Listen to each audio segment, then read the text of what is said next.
जैसे संक्षिप्त में राम कथा सुनाई ना, वैसे संक्षिप्त में कृष्ण कथा भी सुना रहे थे सुखदेव भगवान। परीक्षित जी महाराज बोले नहीं नहीं नहीं नहीं, ये राम कथा तो सुना दिया, कोई बात नहीं, लेकिन मेरे कन्हैया की कथा जरा विस्तार में सुनाओ। आज कहते हैं क्यों तुम्हें विस्तार में क्यों सुननी भाई कथा, कृष्ण कथा ही विस्तार में क्यों सुननी। बोले प्रभु यदि कन्हैया ना होते तो हमारे दादाजी युद्ध न जीत पाते, यदि कन्हैया ना होते तो मैं नहीं होता। बड़े उपकार हैं उनका मेरे परिवार पे, उनकी कथा जरा विस्तार से सुनाओ। उन्होंने उनका प्राकट्य कैसे हुआ, वो गोकुल से मथुरा कैसे पहुंचे, मथुरा से वृंदावन कैसे पहुंचे, और प्रभु उन्होंने अपने मामा कंस का वध क्यों किया, शिशुपाल का क्यों वध किया, उन्होंने पांडवों का ही पक्ष क्यों लिया। मुझे सारी कथा विस्तार से सुननी है। सुखदेव कहते हैं, सूत जी कहते हैं कि हे शौनकादिक ऋषियों, परीक्षित जी महाराज ने एक एक प्रश्न पूछा क्रमबद्ध रूप में, और कहा कि यदि मुझसे कोई प्रश्न छूट रहा हो तो उसे आप बताइएगा। कहते हैं कि कंस बड़ा आतताई था, बड़ा पापी था, उसने प्रजा को बड़ा प्रताड़ित किया। एक दिन उसके मन में विचार आया कि मैंने अब तक केवल गलत कर्म ही किए, पाप ही किया, प्रजा को परेशान किया। अगर ऐसा चलता रहा तो ये प्रजा विद्रोह पे आ जाएगी, तो मैं कुछ दिनों के लिए थोड़ा सीधा बन जाता हूँ। कुछ दिनों के लिए क्या करता हूँ, थोड़ा सीधा बन जाता हूँ। कोई दुष्ट प्रवृत्ति का व्यक्ति जब अचानक से बड़े अच्छी अच्छी बातें करने लगे, बड़ा अच्छा व्यवहार करने लगे, तो सावधान हो जाओ, खतरा है। कंस का व्यवहार अचानक से बदल गया। उसने विचार किया कि मैं कुछ अच्छा काम करता हूँ, तो उसके मन में आया कि कन्या दान से बड़ा कोई दान और कोई अच्छा कर्म नहीं हो सकता। उसकी दृष्टि पड़ी अपनी चचेरी बहन देवकी पे, जो सयानी हो गई थी। वर ढूंढना उसने प्रारंभ किया।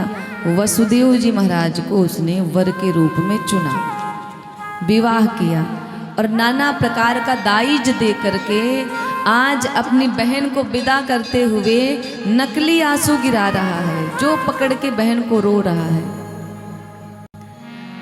रोने में भी नकली और असली होता है, कुछ लोग नकली ही रोते हैं, और जो लोग नकली रोते हैं ना, ये बड़े हिम्मती होते हैं, क्योंकि आंखों से ऐसे तो आंसू गिरता नहीं, लेकिन ये अभिनय में इतना पारंगत होते हैं कि इनके आंसू भी नकली होते हैं। ऐसे लोगों से सावधान रहना।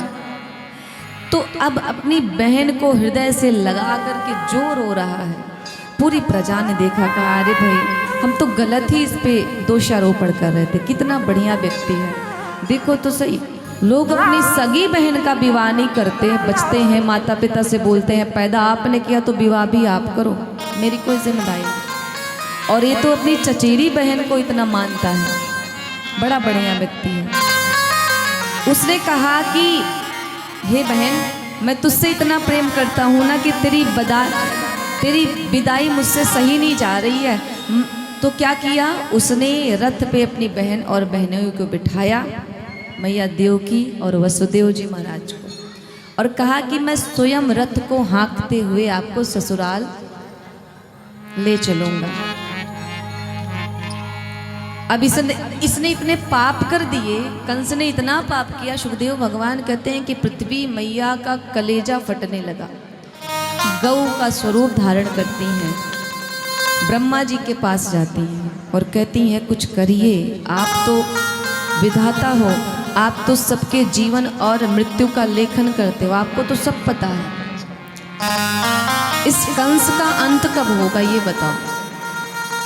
मेरी गोद में रह करके प्रत्येक मनुष्य, प्रत्येक जीव नाना प्रकार के अच्छे बुरे कर्म करते हैं, लेकिन मुझे उससे कोई विशेष फर्क नहीं पड़ता। लेकिन इस कंस के अत्याचारों से मैं अब बोझिल हो गई हूँ, क्षमता नहीं बची। प्रभु इसकी मृत्यु कब होगी, इसका अंत कब होगा।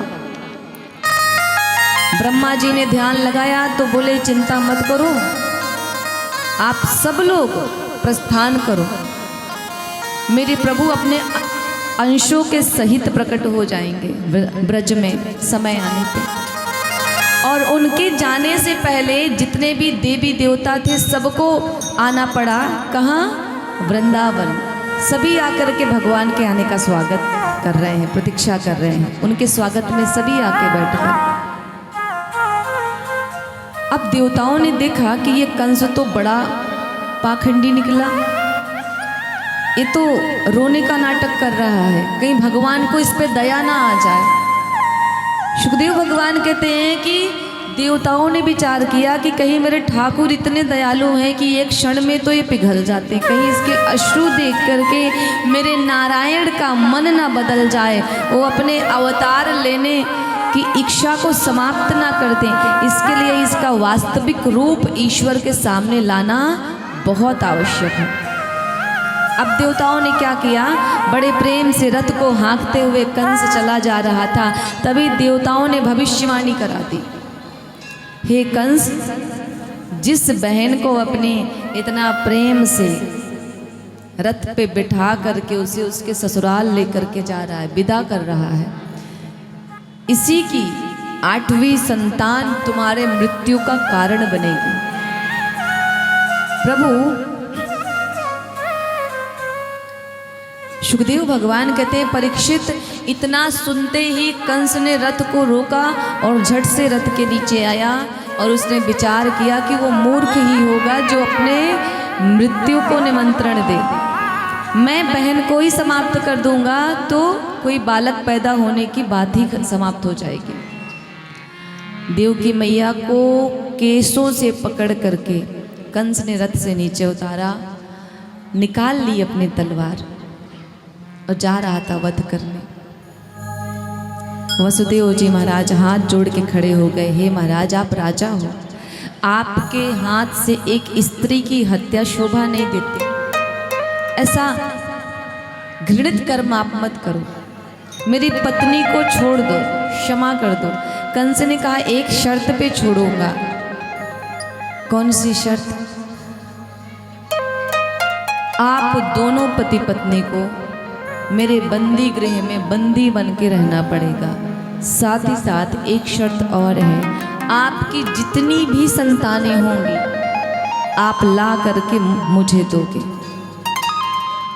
मैं सबका वध कर दूंगा, मैं अपनी मृत्यु को निमंत्रण नहीं दे सकता। जीवन में हम मृत्यु से नहीं बच सकते, कितना भी आप कठिन प्रयास कर लो, कितनी भी आप दीवारें लगा लो, जो कहो कि अगर आपको मृत्यु बख्श दे, मृत्यु आपको छोड़ दे, तो काल कभी भी नहीं छोड़ता किसी को। अच्छे अच्छे इस काल के गाल में समाहित हो गए, आज उनका नामो निशान नहीं है।